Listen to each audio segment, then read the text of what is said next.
Hello friends, तो कैसे हो आप सब। आई होप आप सब अच्छे होंगे। अब तक तो हमने सिंपल वीलुकअप को सीखा था, लेकिन आज की इस वीडियो में हम एक्सेल के कुछ और फंक्शंस और फीचर्स को वीलुकअप के साथ यूज़ करना सीखेंगे, जिससे कि हम वीलुकअप को थोड़े और ऑप्टिमाइज्ड वे में यूज़ कर सकें। तो ज़्यादा टाइम वेस्ट ना करते हुए चलिए आज का वीडियो शुरू करते हैं। दोस्तों, यहाँ पर फर्स्ट एग्जांपल में आप देख सकते हैं कि हमें सैमसंग का रेट पर यूनिट चाहिए इस टेबल में से। तो मैं यहाँ पर टाइप करता हूँ equals to VLOOKUP bracket lookup value में इसी सैमसंग को सिलेक्ट कीजिए और आप देख सकते हैं कि ये सैमसंग इस टेबल में लेफ्ट मोस्ट कॉलम में ही है। अब मैं यहाँ पर कॉमा लगाता हूँ और टेबल एरे में इस पूरी टेबल को इस तरह से सिलेक्ट करता हूँ, कॉमा। अब यहाँ पर कॉलम इंडेक्स नंबर में हमें रेट पर यूनिट का कॉलम नंबर लिखना होगा और आप देख सकते हैं कि रेट पर यूनिट इस टेबल में फोर्थ कॉलम में है, 1 2 3 एंड 4। तो मैं यहाँ पर 4 लिखता हूँ, कॉमा। अब यहाँ पर एग्जैक्ट मैच के लिए हमें 0 लिखना होगा। अब मैं ब्रैकेट क्लोज करता हूँ और एंटर।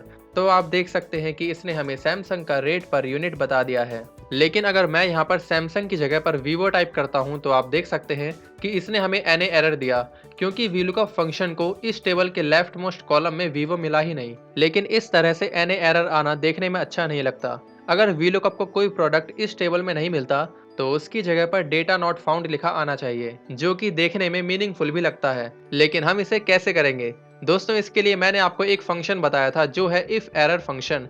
अगर किसी भी फंक्शन में किसी भी तरह का कोई एरर आता है और उस एरर की जगह पर हमें अपनी मर्जी से कुछ भी दिखाना होता है, तो उस सिचुएशन में हम यूज करते हैं इफ एरर फंक्शन। तो चलिए हम इस फंक्शन को वीलुकअप के साथ यूज करते हैं। अब मैं वीलुकअप फंक्शन को एडिट करता हूं और जहां से हमने वीलुकअप फंक्शन स्टार्ट किया था, बस उसके स्टार्टिंग में हमें इफ एरर लिखना है और ब्रैकेट लगाना है। अब यहाँ पर आप देख सकते हैं कि इफ एरर फंक्शन का जो वैल्यू आर्गुमेंट है, उसमें हमने पूरे के पूरे वीलुकअप फंक्शन को यूज किया है। मतलब कि अगर वीलुकअप फंक्शन में कोई एरर आता है तो उसकी जगह पर हमें क्या दिखाना है, तो उसके लिए हमें वीलुकअप फंक्शन के बाद कॉमा लगाना है। अब आप देख सकते हैं कि इफ एरर फंक्शन का जो वैल्यू इफ एरर वाला आर्गुमेंट है वो हाईलाइट हो चुका है। अब यहाँ पर हमें वो टाइप करना है जो हमें वीलुकअप फंक्शन के एरर आने पर दिखाना है। तो मैं यहाँ पर डबल इन्वर्टेड कॉमा में डेटा नॉट फाउंड टाइप करता हूँ और ब्रैकेट क्लोज और एंटर। तो आप देख सकते हैं कि इसने हमें अब की बार एरर नहीं दिया, बल्कि इसने वो दिखाया जो हम चाहते थे।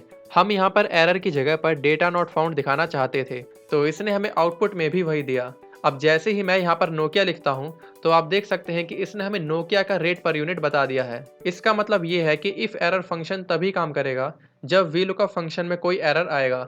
अगर वीलुकअप फंक्शन को कोई प्रोडक्ट इस टेबल में नहीं मिलता, तभी इफ एरर फंक्शन हमें यहाँ पर डेटा नॉट फाउंड लिखा हुआ दिखाएगा, नहीं तो हमें वीलुकअप फंक्शन से जो आउटपुट आएगा वही मिलेगा। आई होप आपको वीलुकअप फंक्शन के साथ इफ एरर फंक्शन को यूज करना आया होगा। तो चलिए हम अपने नेक्स्ट एग्जाम्पल की तरफ बढ़ते हैं। दोस्तों, यहाँ पर इस एग्जाम्पल में भी हमें सैमसंग का रेट पर यूनिट पता करना है। तो मैं यहाँ पर जल्दी से वही सेम वीलुकअप फंक्शन टाइप कर देता हूँ, equals to VLOOKUP bracket lookup value में इसी वैल्यू को सिलेक्ट कीजिए, कॉमा। टेबल एरे में इस पूरी टेबल को सिलेक्ट कीजिए, कॉमा। और कॉलम इंडेक्स नंबर में 4, क्योंकि ये rate per unit fourth column में है, कॉमा। और एग्जैक्ट मैच के लिए 0, ब्रैकेट क्लोज और एंटर। तो यहाँ पर हमें सैमसंग का रेट पर यूनिट मिल गया है। लेकिन अगर मुझे यहाँ पर नोकिया का रेट पर यूनिट चाहिए तो मुझे इस सैमसंग को हटाकर नोकिया टाइप करना पड़ेगा। लेकिन मैं ऐसा नहीं चाहता। मैं ये चाहता हूँ कि यहाँ पर एक ड्रॉप डाउन लिस्ट बन जाए और उससे मैं जो भी सिलेक्ट करूँ उसका रेट पर यूनिट मुझे यहाँ पर मिल जाए। तो उसके लिए हमें यहाँ पर डेटा वैलिडेशन का यूज़ करना होगा। इसके लिए मैं इस सेल को सिलेक्ट करता हूँ और यहाँ पर शॉर्टकट की प्रेस करता हूँ Alt+DL, जो कि डेटा वैलिडेशन की शॉर्टकट की है। अब यहाँ पर आपको इस ड्रॉप डाउन से लिस्ट को सिलेक्ट करना है। अब आपको इस आइकन पे क्लिक करना है और इन सभी प्रोडक्ट को इस तरह से सिलेक्ट करना है जिससे कि ये सभी प्रोडक्ट हमारी लिस्ट में आ जाएंगे। अब यहाँ पर एक बार एंटर की प्रेस कीजिए। अब मैं यहाँ पर ओके पे क्लिक करता हूँ तो आप देख सकते हैं कि यहाँ पर एक ड्रॉप डाउन लिस्ट बन गई है। अब इस ड्रॉप डाउन से आप जो भी प्रोडक्ट सिलेक्ट करोगे उसका रेट पर यूनिट आपको यहाँ पर मिल जाएगा।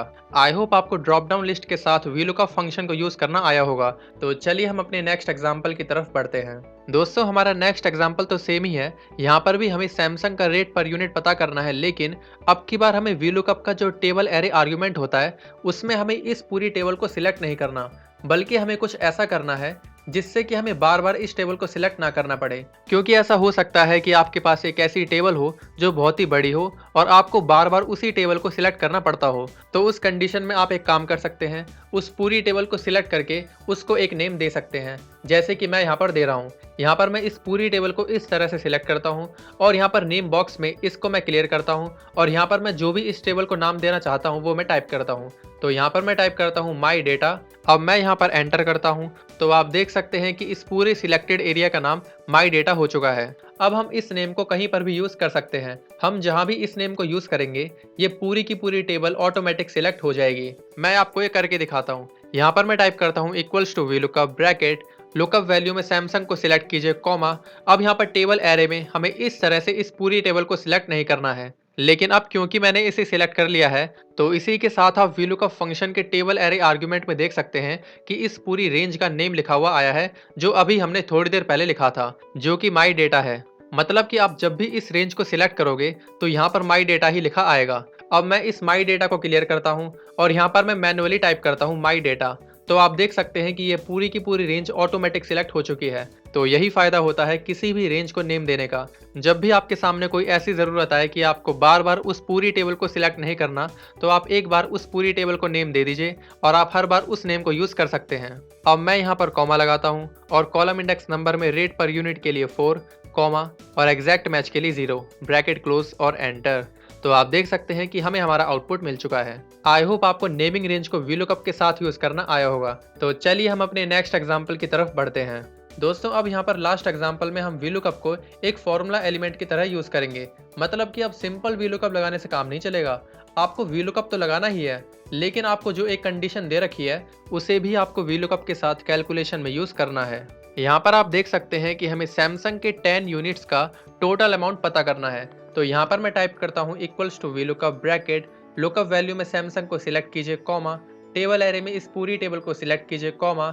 अब इसके लिए हमें सबसे पहले तो रेट पर यूनिट पता करना होगा, तभी हम उसे 10 से मल्टीप्लाई करके कैलकुलेशन कर पाएंगे।